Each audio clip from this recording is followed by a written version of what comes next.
Greetings, metal brethren, and welcome to No Nonsense Metal Reviews. I'm George, and today I'm going to be giving a lot of love and some very high praise indeed to the stunning 15th studio album from Germany's very own thrash metal royalty, Teutonic Titans Kreator, with their absolutely majestic new album, Hate Ub Alles.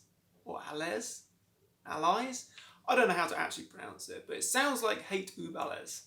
So we'll go with that and look at that artwork. I hope that's nice and clear, not too much glare, because that is demonic and evil, and that's exactly the perfect personification of this wonderful album. I love it, and I know it's getting a lot of good reviews, and it certainly deserves it. So we know what to expect from Kreator. They are long-established thrash legends, considered to be the biggest outfit to have emerged from Germany, from that Teutonic thrash scene, alongside the likes of Sodom and Destruction. But these guys have always been a little level above, in my opinion. They've got the thrash, they've got the sort of epic elements in there. There's more to it than just neck-breaking thrash. But this album, Hate Ub Alles, I would say is a heavier number, certainly a thrashier number than the previous few efforts. Gods of Violence, Phantom Antichrist was a very, very thrashy album, but this, in my opinion, takes it up a gear. It's a shorter album as well in comparison to those albums. Fewer longer tracks. I think the longest one is the closing track, which is about 6 minutes. But overall, it's not a very long album. Sits comfortably in the just over 40-minute mark, which I think is a good length for an album. It can get a bit hard work when albums go on hour plus, but this is no holes barred, all thrash, all frills, no filler, killer stuff. I love it. So let's talk about the tracks. Starting us off, we do have an intro piece, a very short one. Sergio Corbucci is dead, and that's a very interesting name. I'm not really sure who Sergio is, but okay. Straight after that, we're into the title track, Hate Ub Alles, which is an absolute ripping, thrashing number. We get Millie Petroza on vocals with his classic defining shriek, bringing us in, just letting you know this is Kreator, unmistakably. No mercy shown there. It's a really great number, short, sharp, thrashing. It does remind me of the older, more classic era Kreator, let's say Extreme Aggression. It is an aggressive number. Straight into Killer of Jesus, which is going to upset a few people, I hope. If you're that easily offended, then hey, listening to the wrong kind of music, I think. Again, it's just a ripping number. It's relentless, absolutely relentless. This is just a really thrashing, great album. Crush the Tyrants, again, more thrash, but you've got so much power there. It's not like some thrash albums do suffer, I feel, from just being thrash. Just an absolute riff whirlwind, and it kind of lacks the substance behind it. It's great to just cane some beers down to and flail around your living room, which is great. This has its moments of great, uplifting, head-banging, neck-breaking, whiplash-inducing thrash, but it also has a lot more substance there as well. And Crush the Tyrants is a great, powerful number. I believe it was the single from the album, Strongest of the Strong, is a very big, I don't actually know if you can see the track list there, but I'm hoping that's nice and clear, so you can follow where I'm at. Strongest of the Strong, as I'm saying, is a really big, powerful number. It's very uplifting. It's got a lot of melody in there, very melodic, but very big. It's got some great chant-along choruses in there as well. It's very It's powerful. It's the kind of stuff where you can stand up and say, yeah, I can get behind this. This is heavy. This is my kind of heavy. It's great. It's freaking great. Become Immortal. That's a very interesting number, and I didn't actually realise until I just flipped through this booklet that you have guest appearances from quite a few names actually, but interestingly, Jake Rogers of Visigoth, and who else we got there? Sorry, Jason Tarpey from Eternal Champion, and that perfectly explains why this number is Become Immortal is a very sort of heavy metal. It's got a good Nwabum heavy metal swing, and obviously these guys, Eternal Champion and Visigoth, are part of that sort of revival of traditional heavy or epic heavy metal sound. They kind of give it that epic feel. I didn't realise it had guest contributions, I will admit, but you don't always know until you look through the booklet. But this number's a really good one.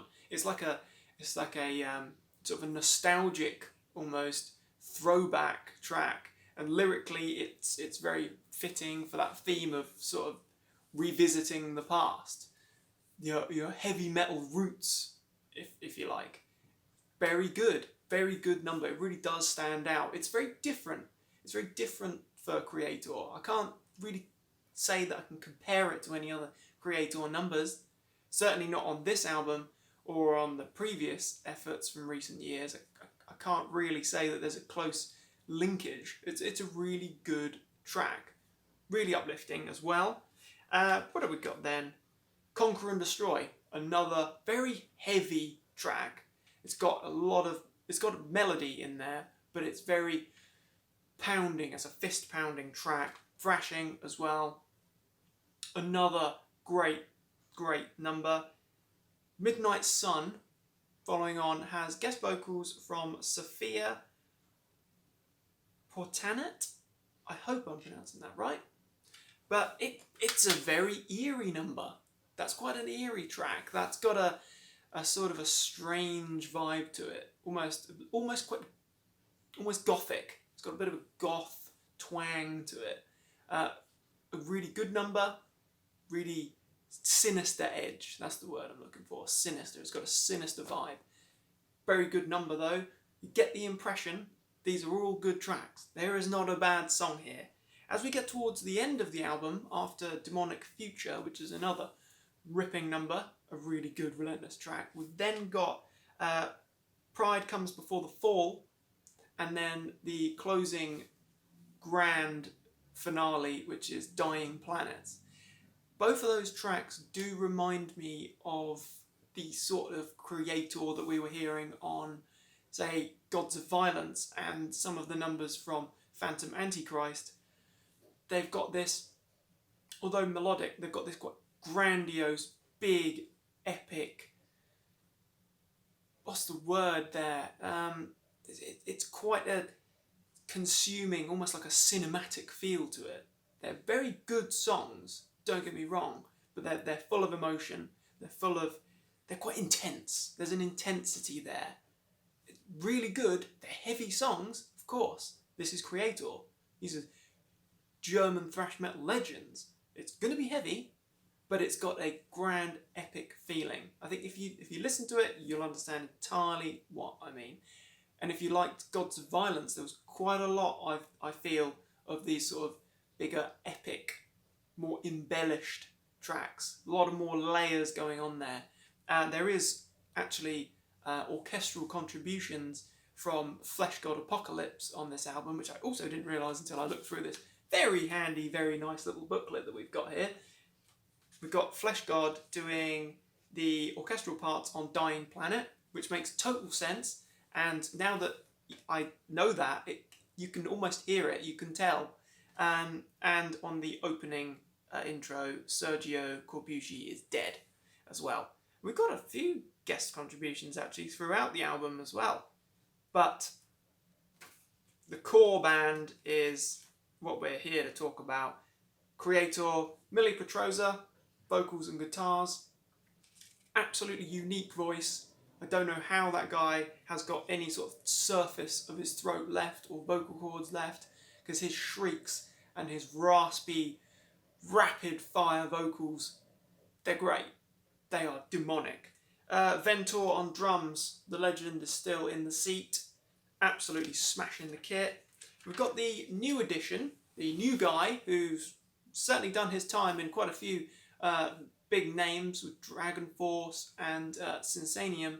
We've got Frederick Leclerc, if that's how you pronounce it. I'm sorry if it isn't, on bass, and he does a sterling job. You can hear his bass throughout. This isn't a And Justice for All Jason Newsted situation. You can hear the bass, and he's a good bassist. It adds great rhythm, really holds up that lower percussion section.